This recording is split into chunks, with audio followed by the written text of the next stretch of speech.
Baik, untuk hari pertama minggu ini kita akan mulakan dengan data yang baru dikongsikan minggu lepas oleh Jabatan Perangkaan Malaysia pada hari Jumaat, iaitu beberapa data. Dan hari ini kami akan kongsikan iaitu antara data terkini iaitu mengenai prestasi ataupun keadaan pasaran buruh untuk suku pertama 2023. Sudah tentu kita telah mendapat angka untuk KDNK suku pertama tahun ini iaitu, dan selepas itu banyak lagi data-data menyusuli iaitu suku pertama daripada pelbagai sektor dan juga industri. Dan kalau kita lihat untuk suku pertama pasaran buruh kita, iaitu bagaimanakah prestasi yang kita dapat lihat pada suku pertama 2023. Sudah tentu kita akan lihat iaitu perbandingan dalam masa setahun. Ya, ini adalah perubahan dalam masa setahun di mana anda dapat lihat iaitu suku pertama 2023 ia telah mencatatkan berbanding suku pertama tahun lepas ia telah mencatatkan peningkatan iaitu sedikit peningkatan kepada 3.1%. Saya ingatkan lagi sekali, ini adalah perubahan peratusan untuk tahun ke tahun di mana ia dilakukan perbandingan perbezaan antara suku pertama tahun ini iaitu berbanding dengan suku pertama tahun lepas. Dan kalau anda nak lihat paling dekatlah suku keempat 2022 iaitu satu suku sebelum suku pertama tahun ini iaitu sedikit lebih tinggi berbanding suku pertama tahun ini iaitu 3.2%. Kalau kita dapat teliti perbandingan tahun ini, suku pertama penduduk yang bekerja iaitu mempunyai pekerjaan telah meningkat iaitu lebih 1% pada suku pertama tahun ini.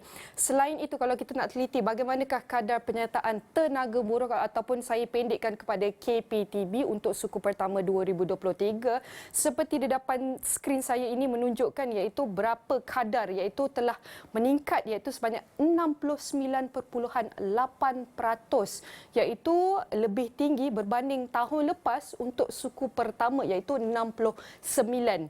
Kalau kita teliti, ini adalah perbandingan yang kita dapat lihat iaitu prestasi untuk setahun suku pertama pasaran buruh ini. Kalau kita dapat lihat kadar penyertaan tenaga buruh iaitu kekal meningkat.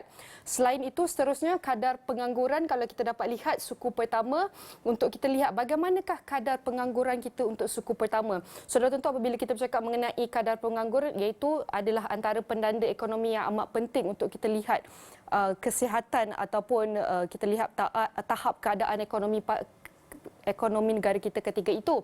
Dan untuk suku ketiga, kadar pengangguran di mana ia telah mencatat penurunan sebanyak 3.5%. Ini adalah kalau berjumlah, kalau anda dapat teliti di sini, ini adalah untuk suku pertama.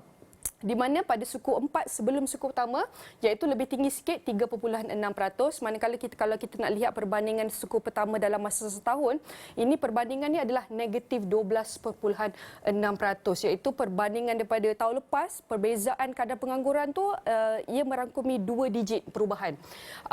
Pada masa sama, kalau kita nak kongsikan kadar pengangguran, sudah tentu kita nak lihat bagaimanakah kadar luar tenaga buruh kita untuk suku pertama. Luar tenaga buruh tu kalau kita nak teliti di sini, ini adalah angka dia 80%. 80% ni adalah luar tenaga buruh di mana mereka tidak menyambung, tidak mencari kerja. Mungkin ada sebab-sebab tertentu, mereka bersekolah, melanjutkan pelajaran, mereka orang kurang upaya. Dan di sini kalau kita lihat antara sebab-sebabnya lah, sebab tertinggi adalah 43.9% yang tidak kerja kerana mereka bekerja di rumah ataupun mereka ada tanggungjawab mereka terhadap keluarga. Dan selain itu diikuti untuk luar tenaga buruh iaitu 41.7% mereka masih bersekolah ataupun program latihan, diikuti juga dengan lain-lain sebabnya adalah 14.4%. Dan kita lihat jumlah pekerja suku pertama, jumlah jam pekerja daripada suku pertama 2023 berbanding suku pertama tahun lepas, ia juga telah meningkat kepada 3.5% pertumbuhannya.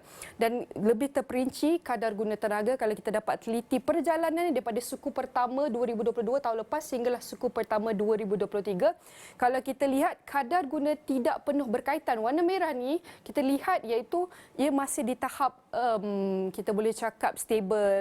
Ia tak bergerak sangat, tapi ia menurun. Dia punya kadar ini menurun kalau anda teliti. Dan kadar guna tenaga tidak penuh berkaitan kemahiran, di sini kita dapat lihat iaitu meningkat pada suku pertama lah. Ia mula meningkat sejak suku ketiga tahun lepas sehinggalah suku pertama tahun ini. Manakala untuk kadar guna tenaga tidak penuh berkaitan masa ni, ia telah menurun sejak suku pertama tahun lepas. Dan selain itu, kalau kita nak lihat produktiviti buruh per pekerja suku pertama hingga hingga suku per 3, sudah tentu kita dapat lihat perbezaan dia masih dalam perubahan 2%, iaitu kalau kita lihat suku pertama iaitu mencatatkan 2.4%, iaitu sedikit penurunan lah kalau kita lihat pada tahun lepas berbanding suku pertama tahun lepas iaitu hanya 2.5, iaitu 25 ringgit yang kita dapat saksikan di sini. Dan terakhir sekali adalah produktif buruh per jam bekerja, di mana untuk suku pertama selepas pandemik COVID-19 sudah tentu ia akan meningkat, di mana ramai sudah keluar untuk bekerja. Sudah tentu produktif buruh per jam bekerja juga telah meningkat kepada 2.1%. Dan ini adalah antara sorotan pasang buruh yang dapat saya kongsikan untuk suku pertama 2023, dan semuanya akan kami uploadkan dalam website kami, dan niaga awam akan berhenti rehat seketika. Kita kembali selepas ini.